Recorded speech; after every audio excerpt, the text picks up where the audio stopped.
काल संपूर्ण राज्यामध्ये दसऱ्याच्या निमित्ताने अनेक राजकीय मेळावे झाले, राजकीय सभा झाल्या, अनेक दसरे मेळावे झाले.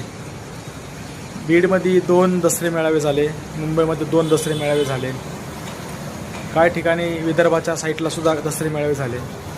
परंतु कालच्याच दिवशी या महाराष्ट्रामध्ये एक मोठा उत्सव साजरा होतो. तो उत्सव होतो अशोका विजयादशमीच्या निमित्ताने नागपूर या ठिकाणी डॉक्टर बाबासाहेब आंबेडकरांनी ज्यावेळी नागपूरच्या नागभूमीमध्ये गौतम बुद्धांच्या धम्माची दीक्षा घेतली आणि इथल्या लाखो करोडो लोकांना गौतम बुद्धाच्या समतेच्या, समानतेच्या, बंधुतेच्या, करुणेच्या मार्गाने जाणाऱ्या बुद्ध धम्माच्या ओटीत इथला समाज टाकला. तो समाज काल लाखोच्या संख्येने दरवर्षी नागपूरला येतो. परंतु मीडियावरती त्याची किती बातमी झाली.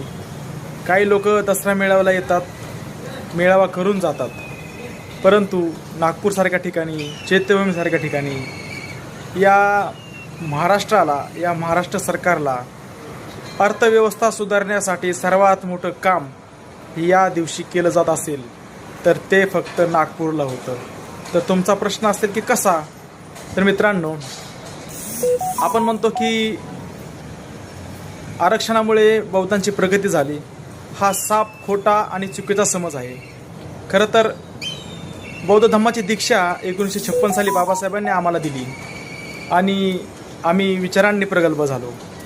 आम्हाला बाबासाहेबांचा शिक्षणाचा मार्ग समजला, आम्ही तो अंमलात आणला. आमची पोरं शिकली, मोठी झाली.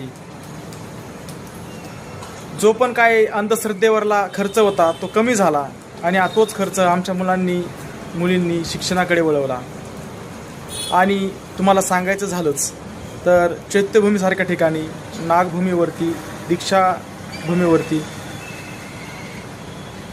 नागपूरला 10 करोडपेक्षा जास्त रुपयाची पुस्तकं विकत घेतली जातात. आता हे विकत घेणारे लोक 99% सांगण्याची गरज नाही की ते कुठल्या समाजातून आलेले असतात, कुठल्या विचारातून आलेले असतात.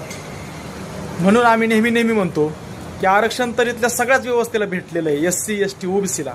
परंतु या सगळ्यांमध्ये सर्वात जास्त उच्च पदावर जर कुठल्या आरक्षण घेणाऱ्या समूहातील लोक असतील तर ते असतील बौद्ध समाजाचे. त्याच्यामुळे आरक्षणामुळे आमची प्रगती झाली नाही, तर आमची प्रगती ही बौद्ध धम्म स्वीकारल्यामुळे झाली. जय भीम.